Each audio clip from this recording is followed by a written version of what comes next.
Good evening. Made it out to a beautiful sunset. I appreciate you being with me. We're on chapter 25, A New White Race Politics. Though gratifyingly sensible, the fact that scholars changed their minds about the number of white races did not transform society as a whole. While anthropologists like Ruth Benedict were modifying the science of race, changes were occurring outside the ivory tower, even in the race-obsessed 20s. After publication of Henry Ford's second International Jew article in 1920, for instance, Louis Marshall, prominent German Jewish lawyer in New York, seconded by other well-educated, well-respected German Jews, telegraphed Ford that his articles constituted libel. The American Jewish Committee circulated a pamphlet by Marshall in November of 1920, refuting Ford's allegations. The English-born socialist John Spargo published a book-length refutation, The Jew and American Ideals, and in a statement in newspapers across the country in January of 1921, under the banner, President Wilson heads protest against anti-Semitism. Excuse me. Excuse me. Oh, my Lord. Excuse me. Outside. Get you every time. All right, under the banner, President Wilson heads protest against anti-Semitism. A shining list of Americans signed their names: William Jennings Bryan, Clarence Darrow, W.E.B. Dubois, the settlement movement leader Jane Addams, the Columbia historian Charles A. Beard, the muckraking journalist Ida Tarbell, the Stanford University president David Starr Jordan, and many others. Here we go. Even more important, immigrants and their children were speaking for themselves, telling stories of their transit from outsider to American in picturesque terms. Mary Anton's The Promised Land from 1912 and Abraham Cahan's The Rise of David Levinsky from 1917 came early. Many other autobiographies humanizing immigrants followed, including Samuel Ornett's Hunch, Punch, and Jowl from 1923, and Anzia Yezierska's The Bread Givers from 1925. True collegiate English departments were still loath to invite American writing of any sort into the canon of English literature, and these immigrants' works did remain marginal as minority literature. But popular culture knew no such divide. America's best-known immigrant in the mid-1920s was a movie star, Rodolfo Valentino. Though Valentino, born in the southern Italian Puglia region, the home of many an immigrant to the United States at the turn of the century, died at 31 in 1926, he remains an iconic figure. Even in politics, a silver lining peeped through. While a Democratic Party fight over the 1924 anti-Klan plank had been long and hard, Many a delegate, even from the South, had proved ready to denounce the Klan by name. The effort had failed, but by only one vote. 1920 Democratic candidate for president, Franklin Roosevelt of New York, had coordinated the Smith forces, struggling about the floor of Madison Square Garden on crutches after a bout with polio. 4 years later, Democrats did nominate the Catholic Al Smith. Fiction, as we have seen, also faced the question of alien races, as in F. Scott Fitzgerald's The Great Gatsby.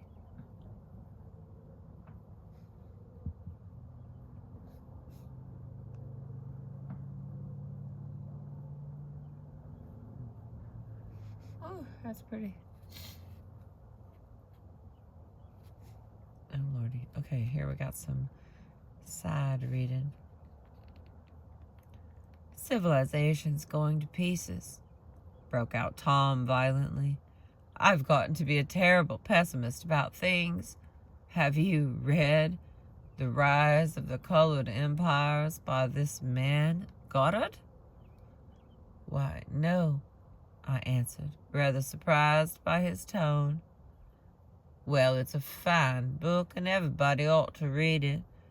The idea is, if we don't look out, the white race will be utterly submerged. It's all scientific stuff. It's been proven. Tom's getting very profound, said Daisy, with an expression of unthoughtful sadness. He reads deep books with long words in them. What was the word Well, these books are scientific, insisted Tom, glancing at her impatiently. This fellow has worked out the whole thing. It's up to us, who are the dominant race, to watch out, or these other races will have control of things. We've got to beat them down, whispered Daisy, winking ferociously toward the fervent sun. This idea is that we are Nordics. I am, and you are, and you are, and you are. After an infinitesimal hesitation, he included Daisy with a slight nod, and she winked at me again.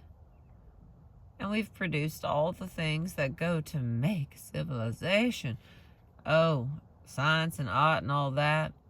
Do you see? But Tom Buchanan is no hero. He is nothing but a boor whose Nordic chauvinism signals his boorishness. The year after Lothrop Stoddard's appearance in The Great Gatsby, as this man Goddard, Fitzgerald's friend and rival Ernest Hemingway, published a novella entitled The Torrents of Spring, a romantic novel in honor of the passing of a great race. Quoting the title of Madison Grant's book, but once again, the meaning pokes fun, for the quotations appear as parody. Race hysteria has become the sign of the weak-minded or of hypocrites. Races did their part to bring themselves down. David Stevenson, Grand Dragon of the Ku Klux Klan, so powerful in Indiana, kidnapped and raped a white school teacher in 1925, mauling her to death. This atrocity, after the Klan had made its reputation by attacking race-mixing, loose women, Catholics, and Jews in the self-proclaimed moral crusade. Stevenson's went to prison, and the Klan began to sputter out, weakened by increasingly effective opposition by the anti-discrimination organizations like the Anti-Defamation League, and the National Association for the Advancement of Colored People, creations of the same decade that had been the refounding of the Klan. Like the National Association for the Advancement of Colored People had been founded in 1909 and 1910, and the Anti-Defamation League grew out of the Leo Frank trial in 1913. The crisis of the Great Depression of the 1930s shook things up even more. Oh my God, that's beautiful. Oh, it's beautiful.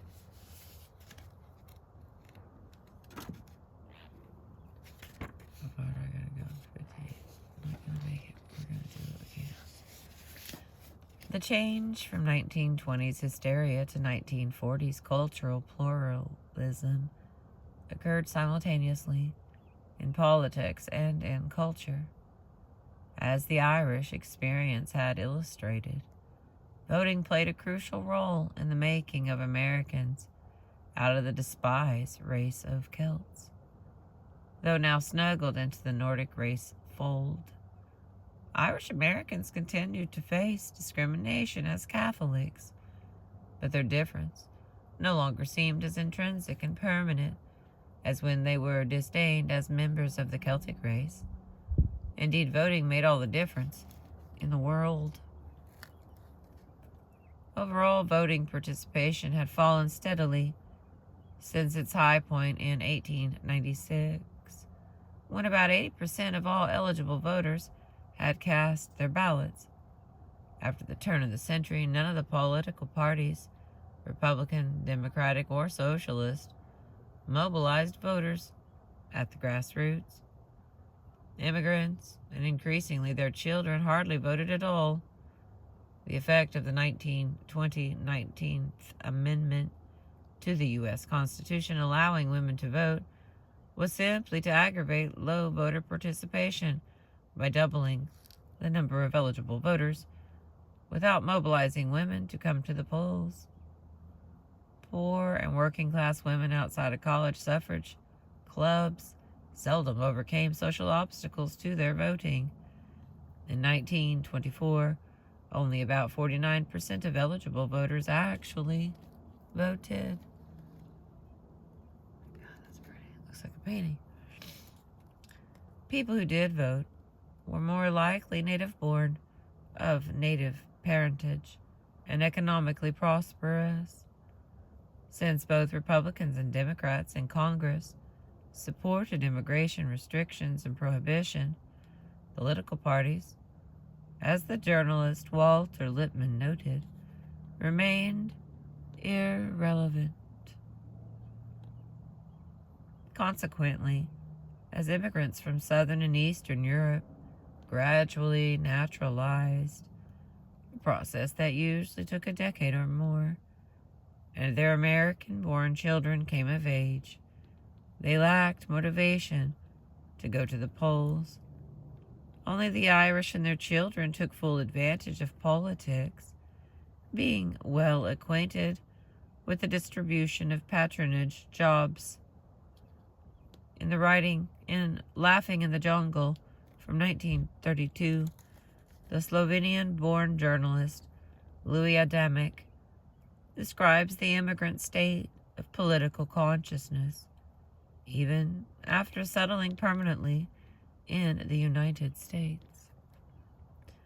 The Bohunks had little interest in American events, institutions, and politics. Saturday evenings and Sunday afternoons, when they came together, the talk was largely about affairs in their native villages. The newspapers devoted a good part of their space to clippings from the small-town sheets of southeastern Europe. But things began to change in the late 1920s. In 1928, presidential race of New York's Democratic governor, Al Smith, created much controversy. dividing the citizenry over prohibition and religion, especially Protestant versus Catholic. While the losing Smith campaign brought more voters to the polls in immigrant neighborhoods, the victory of the cold fish, ultra Anglo-Saxon, Herbert. What are we doing? He's trying to dance for me. Did you see that? Went to dancing.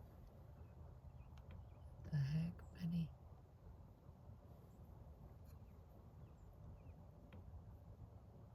I didn't even feel the wind.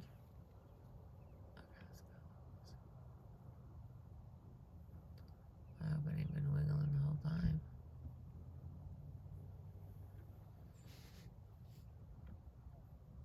Okay, where was I?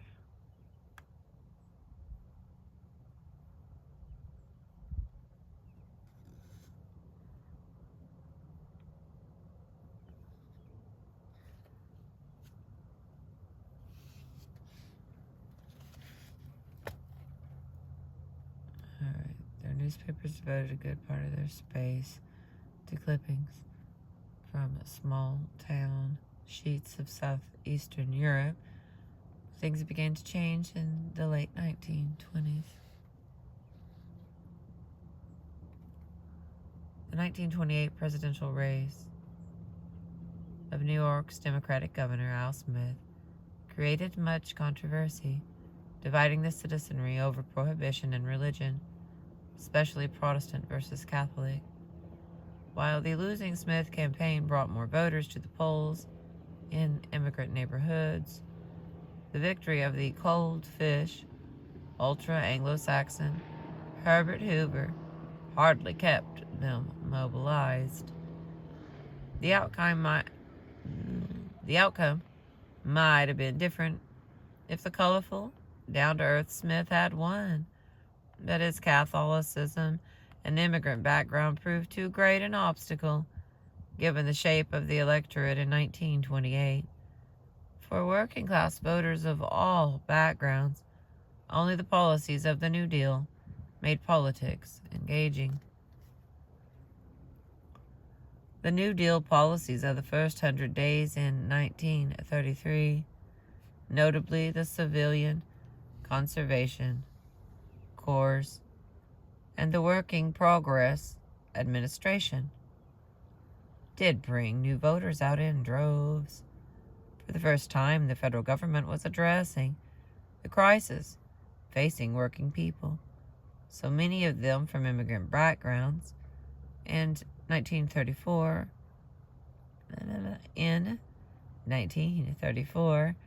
and especially in 1936, masses of young voters flocked to the polls. People who had not voted now, and they voted Democratic. In Chicago, for instance, the electorate was 100% larger in 1936 than in 1920. The New Deal coalition supporting Franklin D. Roosevelt was solidly working class.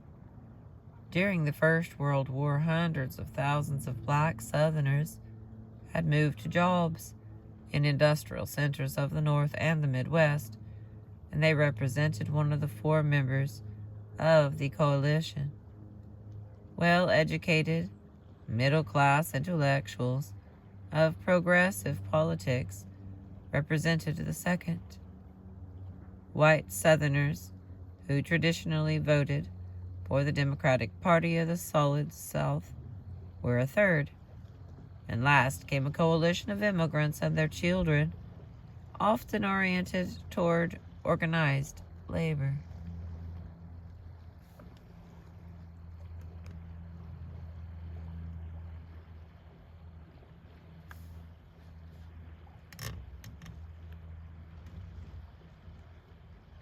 There we go.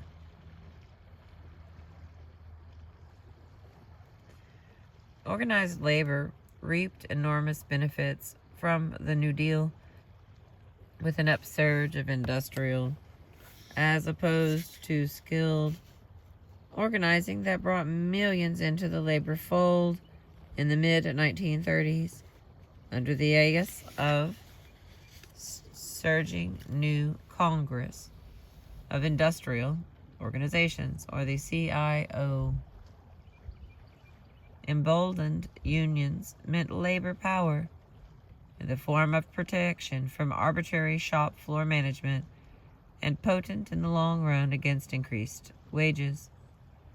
For the immigrant working class, and outside the South, the working class consisted overwhelmingly of immigrants and their children. Better wages laid the groundwork for economic mobility.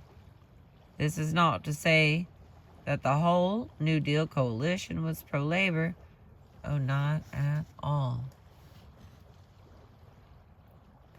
The New Deal coalition, in fact, was as lumpy as could be, with certain parts working against the interest of others. The needs of the working class northern black voters, for instance, took a backseat to the powerful Southern Democrats' obsession with white supremacy and abhorrence of labor unions. Southerners in Congress kept the New Deal segregated, so that black people would largely excluded from policies regarding labor, housing, and education. The newly created Social Security Administration, for example, excluded the two largest categories of black workers, those laboring on farms and in domestic service. The military, of course, remained either segregated, Army-Navy, or exclusionary Marines and Air Force. African Americans got the worst of it. President Roosevelt also balanced the interest of his Jewish constituencies against the preferences of his Catholics, as in the case of the radio priest Father Charles Coughlin. Coughlin broadcast from Royal Oak, Michigan, a former Klan stronghold not far from Henry Ford's Dearborn, both near Detroit. In the late 1920s, Ford, in his 70s, had folded his newspaper and largely withdrawn his anti-Semitic crusade, handing his mantle to the nationally popular Coughlin, with whom he lunched,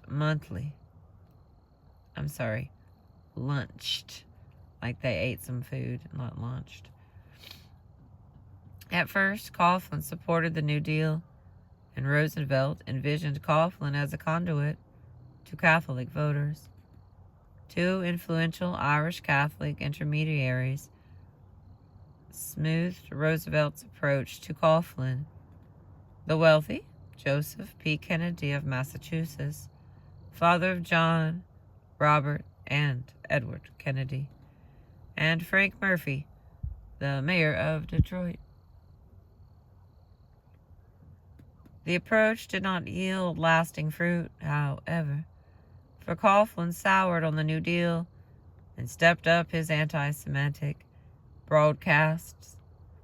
Anti-Semitism increased in visibility in the United States with the National Socialist seizure of power in Germany in 1933. German Nazis did not lack supporters in the United States, although the Nuremberg Laws of 1935, which expelled the Jewish Germans from a wide range of jobs and institutions, made pro-German sentiments increasingly controversial. Prominent Americans such as William Randolph Hearst, who had extolled Benito Mussolini's Italy's fascist dictator since 1922, he did back away from Hitler's more toxic Germany with its internecine violence, negative eugenics, Jew baiting, and illegal rearmament. Nonetheless, Henry Ford, another hero of American technology, found ways to admire Germany. Charles Lindbergh had soared into legend in 1927 as the Lone Eagle by flying across the Atlantic alone in a tiny plane. He remained a hero in the 1930s. Indeed, he remained a hero. He remains a hero today, thanks to his amazing feat of individual skill and bravery. After his triumphant return from France, Lindbergh had taken Ford, then 64, on a plane ride in August of 1927. Ford, in turn, made Lindbergh a technological consultant, and the two stayed in close touch until the Lindberghs left the United States in 1935 after the highly publicized kidnapping and murder of their son. Ford remembered later, "When Charles comes out here, we only talk about the Jews."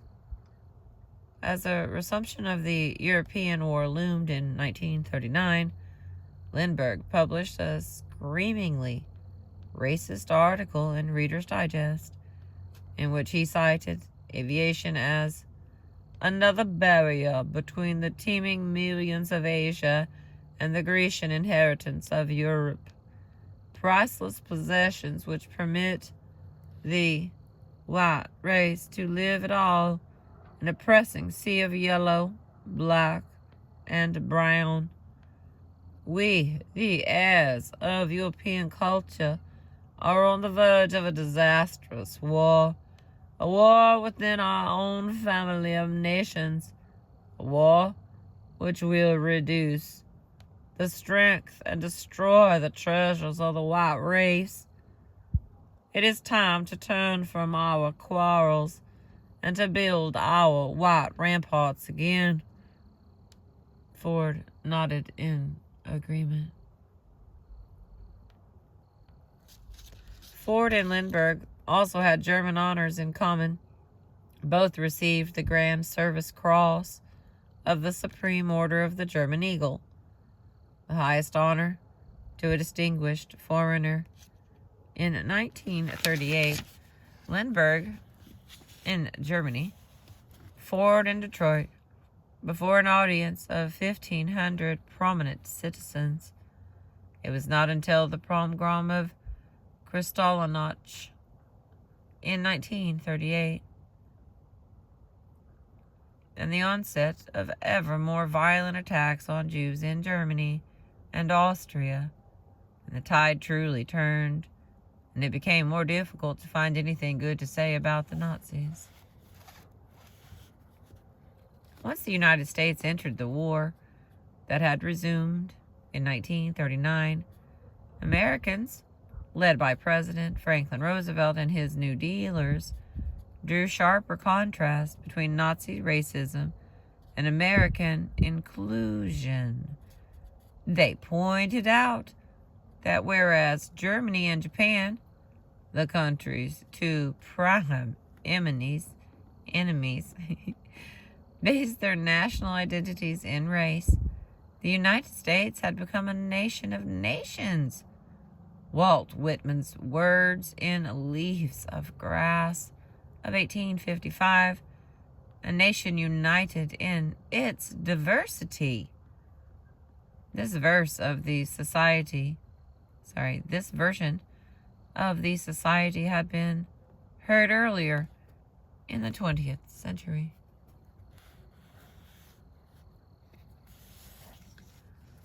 Let me see how many pages I got left here, friends.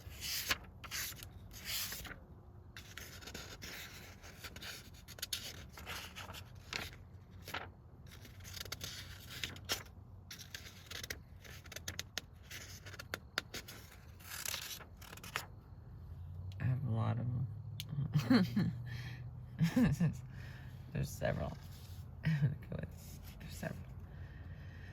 Okay, I'm gonna milk what little bit of daylight we got left and see if I can get a few more minutes in. Thank you for being with me. I appreciate you.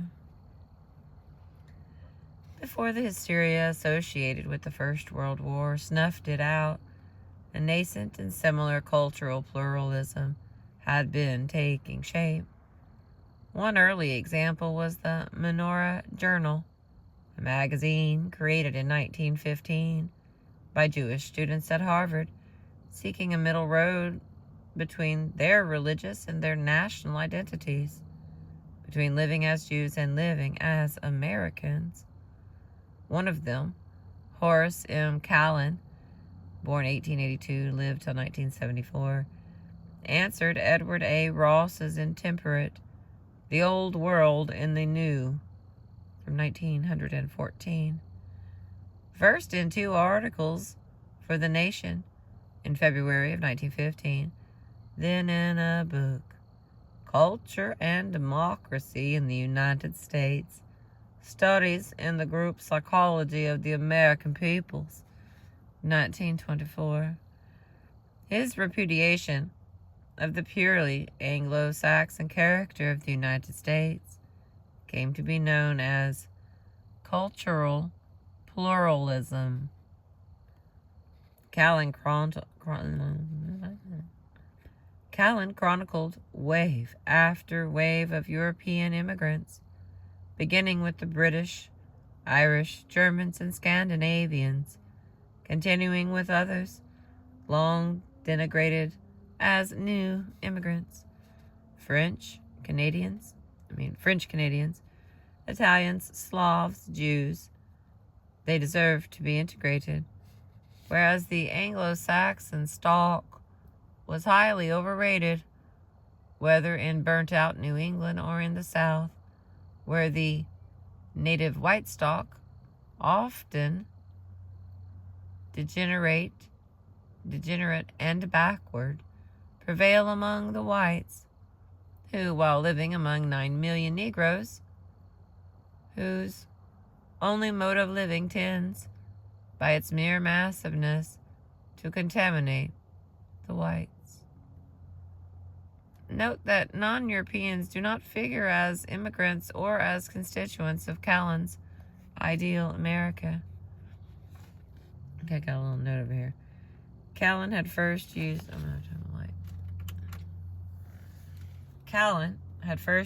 cultural pluralism ideas while teaching at Harvard in 1906 and 1907, but these ideas did not appear in print until 1915. Kallen went on to a fine academic career. He was a professor of philosophy at the University of Wisconsin at Madison before moving to New York City as a founder of the New School for Social Research in 1919.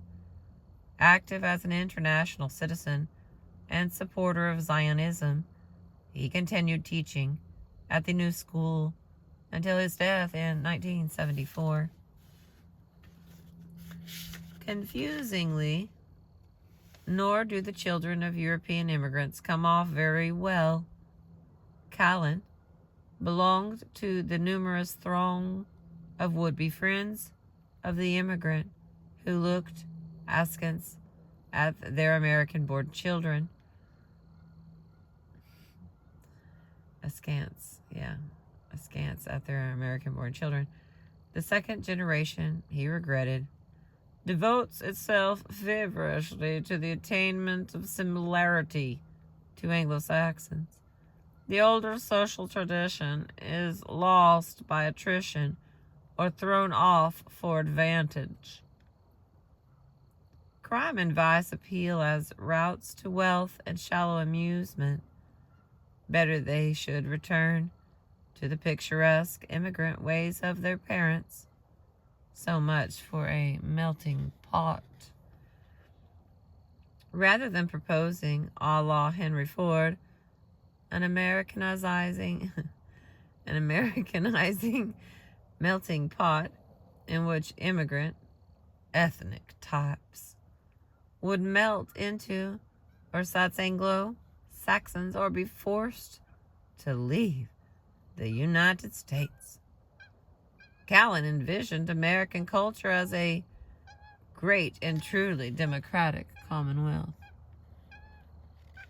Hi, babies. as an orchestration of mankind. As in an orchestra, every type of instrument has its specific timbre and tonality, founded in its substance and form, as every type has its appropriate theme and melody in the whole symphony.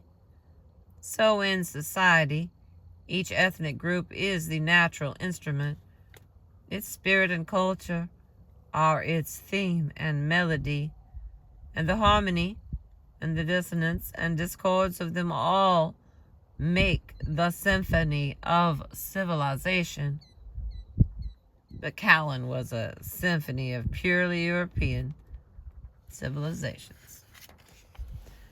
The progressive intellectuals, Randolph Bourne and John Dewey, quickly echoed Callan's preference for ethnic color in 1916 and 1917. Bourne welcomed our aliens into American culture as equal partners with the Anglo-Saxon, heralding a new United States. We have all unawares been building up the first international nation. America is already the World Federation in miniature, the peaceful living side by side, Dewey admitted. The theory of the melting pot always gave me rather a pang, because he disliked the idea of a uniform and unchanging product. Speaking to Jewish college students, Dewey much appreciates difference and is willing to support the cause of Zionism. These sentiments had been a promising start, but such welcoming words largely went silent during the 1920s. Then in the 1930s, a defender of the immigrants' American children appeared in popular culture. Alright, I'm going to stop there, even though I don't want to. That way we can just put this guy in. I mean, it's still pretty. It's just really dark. I mean, not that dark. I have a light and I'm reading. Alright. I'm not going to do it. I'm just not going to do it. We start back here and we are on page 352. And thank you for being with me and letting me read a little bit more. You know that I'm very thrilled that we are almost done. There's only a few pages left. Okay, there's 45 pages left. Doesn't sound like a few, so that's at least 2 more videos. But we're going to see what we can do. Don't give up on me yet. I appreciate you. Thank you for letting me read to you. Let me see if I can not gonna put it in that window. Here's the book. In case you're dying to get it and have it in your library, stack it on your shelf. I will see you tomorrow. I appreciate you.